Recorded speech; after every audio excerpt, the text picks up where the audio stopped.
Nem todo milionário é frio. Nem toda mulher ferida está derrotada. Numa noite comum, uma mãe desesperada pediu as sobras do prato de um homem poderoso. Mas o que começou como um gesto de compaixão, virou o início de uma revolução na vida dos dois. O que ela não sabia era que aquele homem era o responsável pela dor que ela carregava, e o que ele não imaginava era que ela o faria questionar tudo. Essa é a história de como o amor, a justiça e a coragem podem transformar até o maior dos erros em recomeço. Meu nome é Camila, tenho 32 anos e durante muito tempo achei que a vida era só isso mesmo. Uma rotina silenciosa, sem sentido, repetida todos os dias. Mas tudo mudou na noite em que vi os olhos de um milionário pousarem sobre mim. E sobre a história que eu carregava nos ombros. Aquele homem, naquela época, era conhecido como Eduardo Cavalcante. Caminhava pelos corredores de mármore do 38º andar do prédio mais luxuoso de São Paulo. Seus sapatos italianos ecoavam a cada passo, marcando o ritmo de quem havia conquistado o mercado imobiliário, mas perdido algo muito mais valioso no processo. Aos 40 anos, era considerado um magnata de sucesso. Sua empresa, Cavalcante Empreendimentos, havia transformado o centro da cidade com torres de vidro e aço que carregavam seu sobrenome em placas douradas.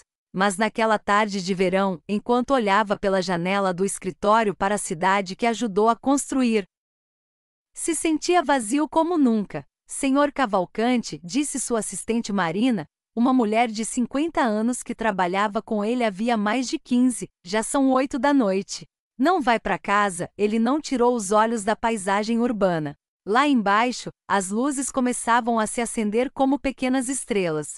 As pessoas voltavam para seus lares, suas famílias, suas vidas reais. Mas ele não tinha pressa para chegar em lugar nenhum. Pode ir, Marina. Desculpe me intrometer, mas o senhor já está aqui há 14 horas seguidas. Deveria descansar, comer algo. Finalmente, Eduardo se virou para ela. Viu Marina crescer profissionalmente desde quando era apenas uma secretária cheia de sonhos. Agora o olhava com uma expressão quase maternal que, apesar de o incomodar às vezes, também o lembrava que ainda havia alguém que se importava com ele. Estou bem, de verdade. Mas ambos sabiam que não estava, desde que decidiu priorizar a carreira em vez da vida pessoal. Sua vida virou uma sucessão de mulheres interessadas em sua conta bancária e amigos que cansaram de ser desmarcados. Até sua família parou de chamá-lo para reuniões. Marina suspirou, pegou a bolsa. Pelo menos janta fora. Não fique aqui a noite inteira de novo. Quando ficou sozinho, serviu-se de um uísque e voltou à janela. Não tinha fome.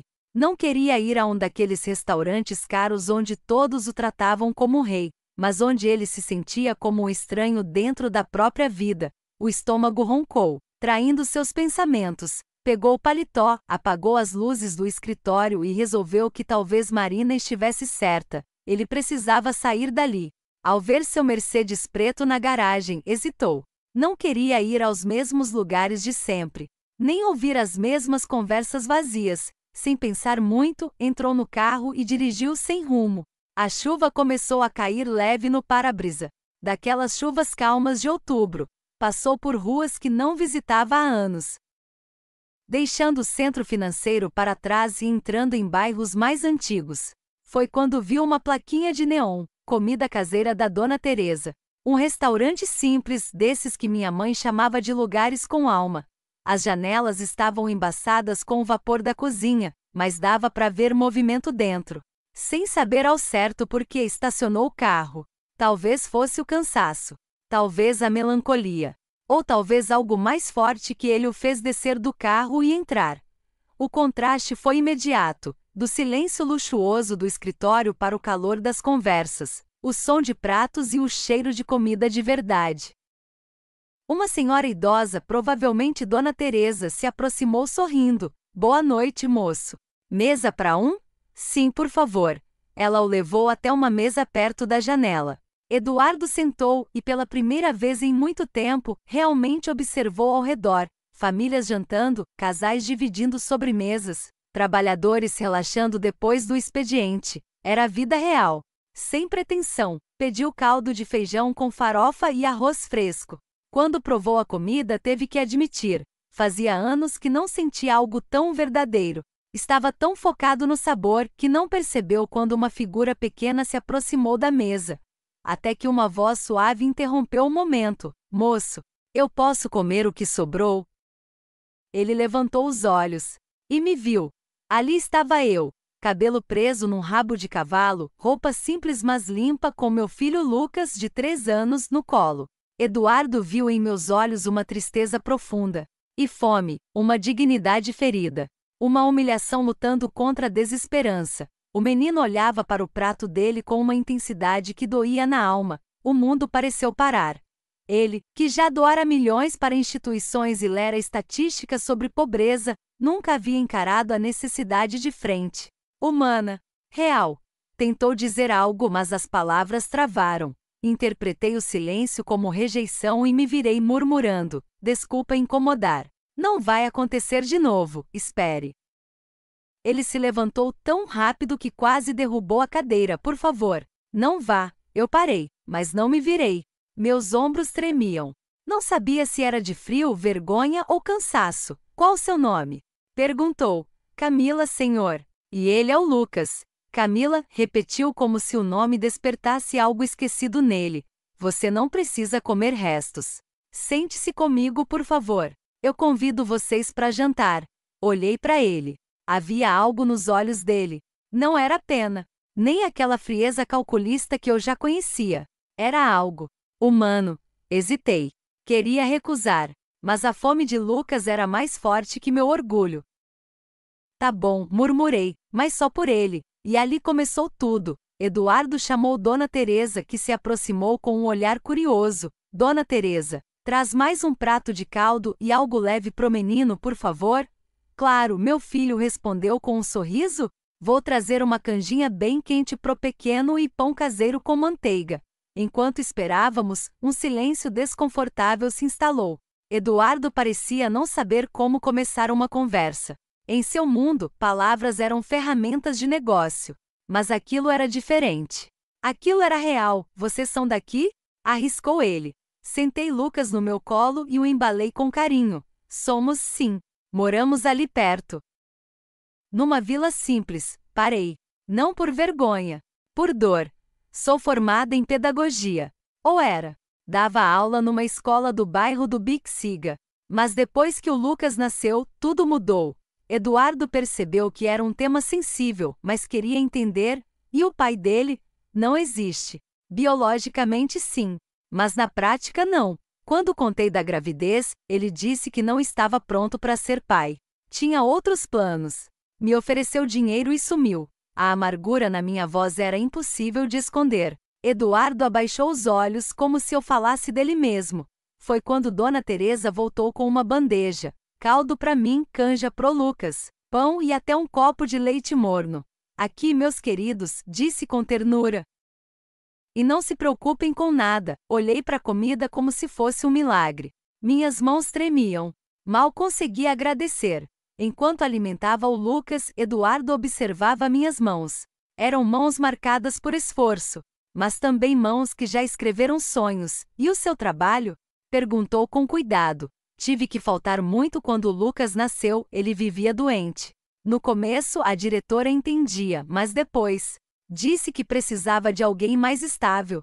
Desde então, faço o que posso, limpo casas, cuido de crianças, vendo bolos no parque nos fins de semana. Mas às vezes, não dá. Eduardo pareceu afetado.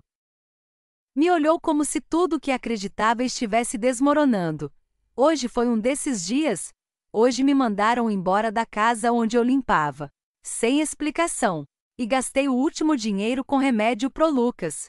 Ele tá com uma tosse que não passa. Como se entendesse, Lucas tossiu. Era uma tosse seca. Preocupante. Já levou ele ao médico? Tentei ir ao posto, mas a fila estava enorme. E ele não aguentava esperar tanto. Eduardo pensou em seu médico particular, e como uma ligação poderia resolver tudo. Senhor Eduardo, falei enquanto limpava a boca de Lucas com o guardanapo. Não sei por que está sendo tão gentil comigo, mas saiba que não sou aproveitadora. Amanhã mesmo vou procurar outro trabalho. E vou pagar essa refeição. Não quero que me pague nada, disse ele. E não acho que esteja se aproveitando. Pelo contrário, acho que você é uma das pessoas mais fortes que já conheci. Olhei surpresa. Forte. Eu pedi as sobras do seu prato há 10 minutos. Você tem um diploma. Cria seu filho sozinha. Faz o que for para sobreviver. Quando tudo fecha, engole o orgulho e busca saída. Isso não é fraqueza, Camila. É coragem, pela primeira vez na noite. Sorri. Um sorriso tímido pequeno, mas verdadeiro. Nunca me olharam assim. E seu filho vai crescer sabendo que tem a mãe mais valente do mundo, Lucas. Como se entendesse, esticou os bracinhos e murmurou algo que parecia obrigado. Eduardo sentiu algo se derreter no peito. Quando foi a última vez que alguém lhe agradeceu de verdade? E então disse sem pensar: amanhã não procure emprego. Me enrijeci. Como? Vamos levar o Lucas num bom pediatra. E depois, vamos conversar sobre seu futuro. Tenho umas ideias. Senhor Eduardo, não posso aceitar isso. Pode sim. E vai. Não é caridade. É parceria. Acho que podemos ajudar um ao outro. Olhei para ele. Havia curiosidade em mim. E talvez uma faísca de esperança. Mas o que nenhum de nós sabia era que no dia seguinte, uma ligação mudaria tudo. Que meu passado colidiria com o presente dele da forma mais inesperada. E que o destino nos uniria para sempre. A manhã seguinte amanheceu com o céu limpo e ensolarado, como se o próprio universo quisesse lavar a tristeza da noite anterior. Eduardo acordou em sua casa luxuosa no Morumbi, mas pela primeira vez em meses. Sentiu um propósito. Uma missão. Enquanto se arrumava, não conseguia parar de pensar em mim. E em Lucas. Algo em nós tinha despertado sentimentos que ele achava que já não existiam. Não era só compaixão. Era algo mais profundo, mais humano. Pegou o telefone e ligou. Doutor Murilo, aqui é o Eduardo Cavalcante. Preciso pedir um favor especial. Eduardo, tudo certo com sua saúde? Sim, doutor, mas é sobre uma amiga. Ela tem um filho pequeno que precisa de atendimento. Pode ver os dois hoje? Claro. Que horas? Pode ser às 10 da manhã. Para você, o que precisar. Mande-os direto ao consultório. Ao desligar, percebeu que havia me chamado de amiga. Sem pensar. Seria isso mesmo. Ou já era algo mais? Vestiu-se de forma simples, entrou no carro e dirigiu até o endereço que eu havia passado. Um bairro antigo, mas digno no centro de São Paulo. Ao estacionar, os vizinhos espiavam pelas janelas, curiosos com o carro de luxo. Subiu ao segundo andar e bateu na porta do número 8.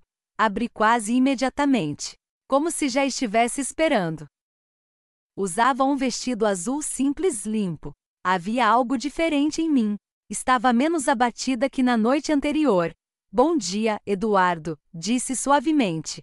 Não achei que viria. Eu disse que viria, respondeu ele, e o jeito como falou meu nome me arrepiou.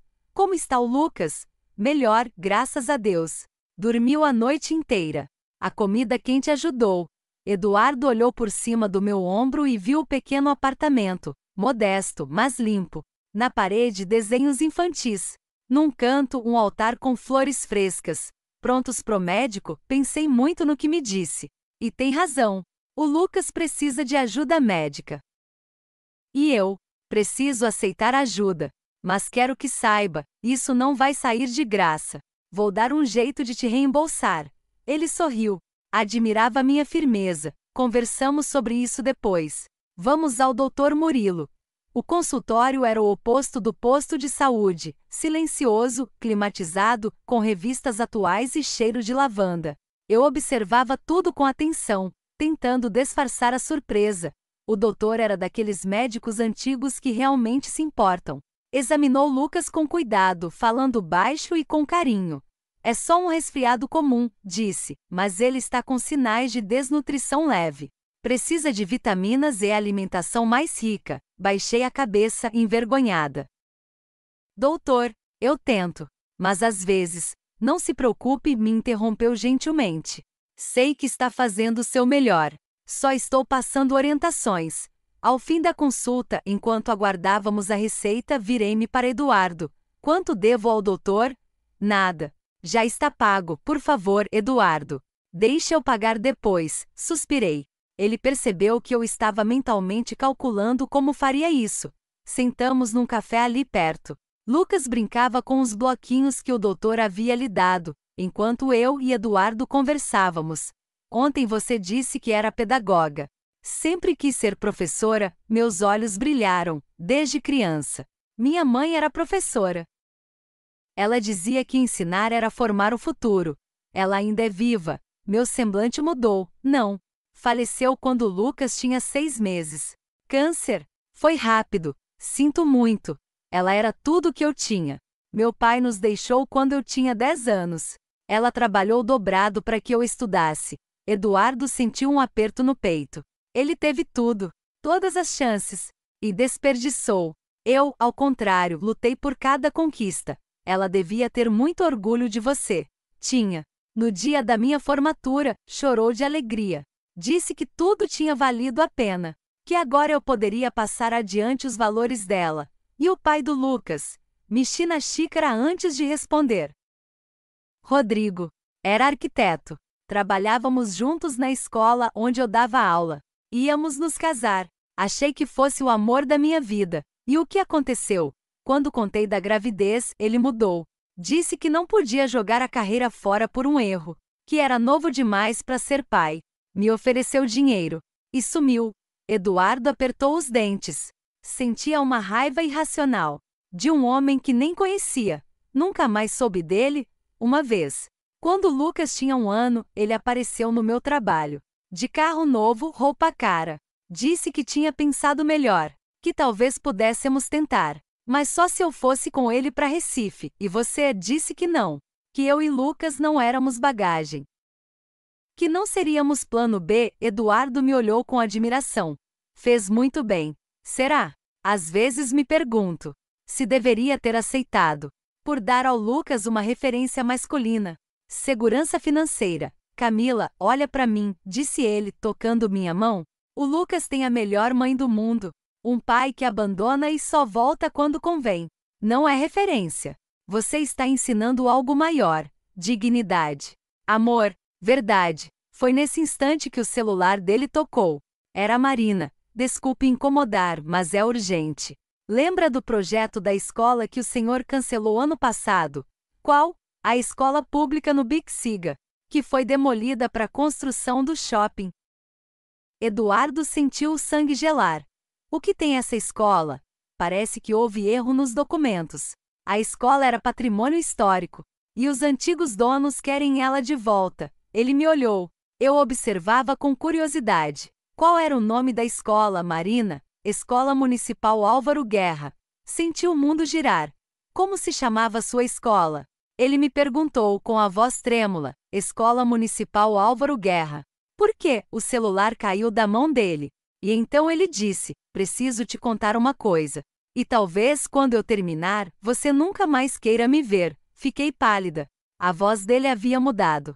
Séria. Vulnerável. O que está acontecendo, Eduardo? Você está me assustando. Fui eu. Eu comprei sua escola. Fui eu que mandei fechar. O silêncio que se seguiu foi ensurdecedor. O quê? A escola. Álvaro Guerra. Foi minha empresa que comprou. Que derrubou. Eu sou o responsável por você ter perdido o emprego. As lágrimas escorreram. Levantei tão rápido que a cadeira caiu. Não. Não pode ser. Camila, por favor. Me deixa explicar. Explicar o quê? Que o homem que me ofereceu comida por pena é o mesmo que destruiu minha vida? Não foi pena. E você sabe disso. Você tem razão. Foi culpa. Se sentiu culpado e resolveu bancar o herói. Peguei Lucas no colo e caminhei até a porta. Camila, por favor. Me escuta. Isso não muda nada entre nós. Não muda nada? Por sua causa eu perdi meu trabalho. Por sua causa eu e meu filho passamos fome. Por sua causa ontem pedi restos de comida. E agora quer que eu finja que nada aconteceu? Abri a porta, olhando para ele com lágrimas e raiva. Eduardo, não quero te ver nunca mais. E não ouse me procurar. E fui embora, deixando sozinho naquele café, com o coração em pedaços. Mas o que nenhum dos dois imaginava. era que aquela dor seria o empurrão que ele precisava para tomar a decisão mais importante de sua vida. Uma decisão que não mudaria apenas seu destino, mas o de centenas de famílias como a minha.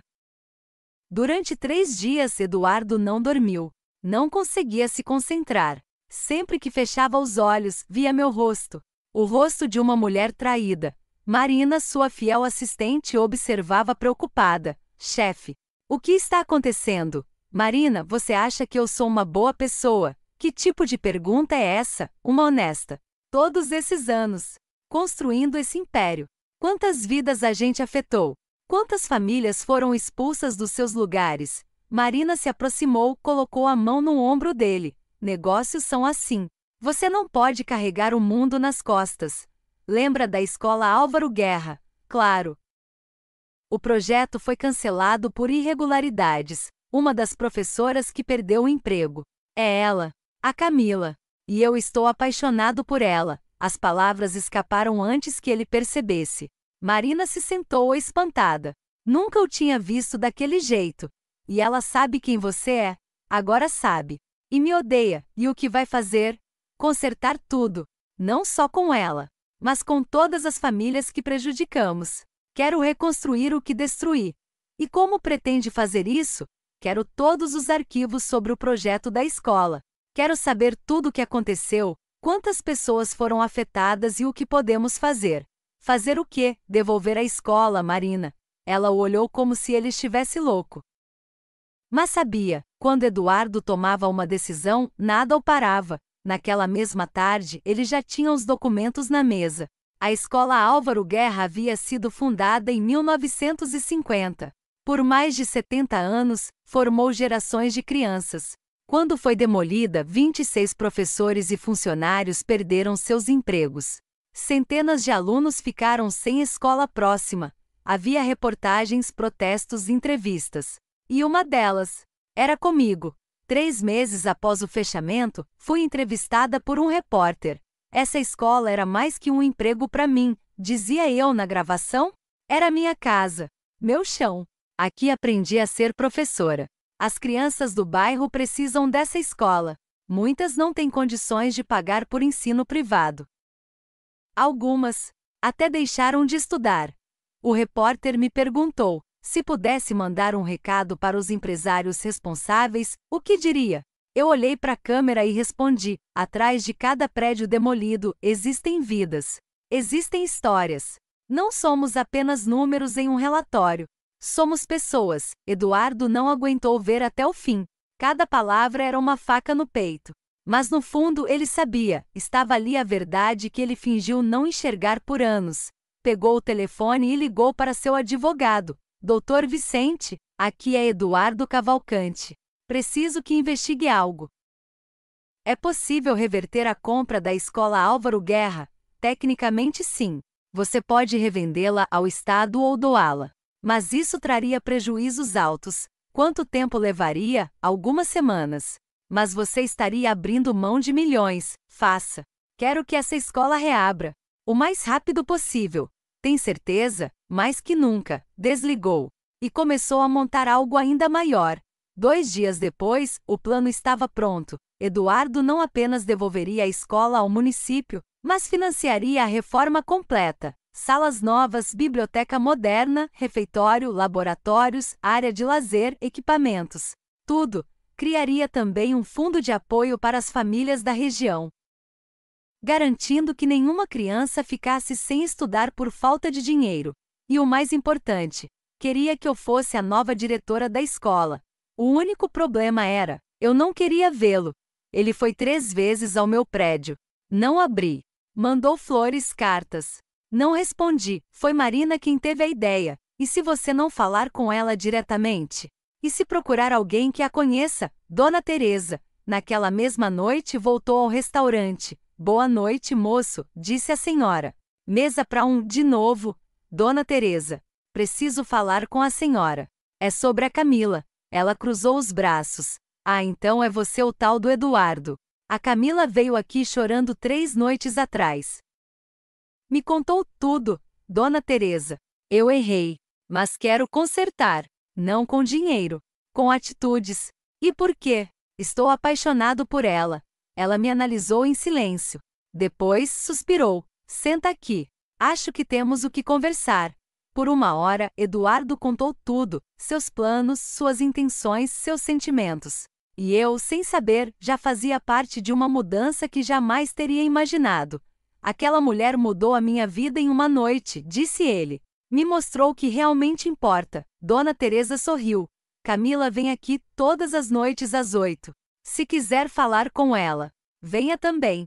Mas não tente impressionar com palavras. Ela só acredita em ações. Na noite seguinte, às 19h45, Eduardo estava lá. Levava na pasta todos os documentos: escritura da escola de volta ao estado, contratos da reforma, plano do Fundo Social. E as palavras que havia ensaiado 1000 vezes. Dona Teresa apontou uma mesa discreta. Às 20 horas em ponto, entrei com Lucas no colo. Não o vi, sentei em minha mesa habitual. Estava exausta. Triste, o de sempre, minha filha, sim. Mas só meia porção hoje. Tô com pouco dinheiro. Eduardo ouviu aquilo e sentiu o coração se despedaçar. Dona Teresa assentiu e foi à cozinha. Mas ao passar por Eduardo, sussurrou: agora ou nunca. Ele se levantou devagar e veio até mim. Eu brincava com Lucas. Reconheci os sapatos. E soube. Levantei o olhar. O que você está fazendo aqui? Só me dá 5 minutos.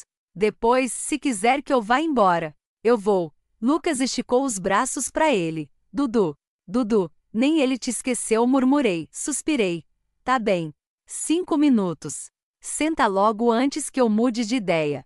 Eduardo sentou. Colocou a pasta na mesa. Vim pedir perdão.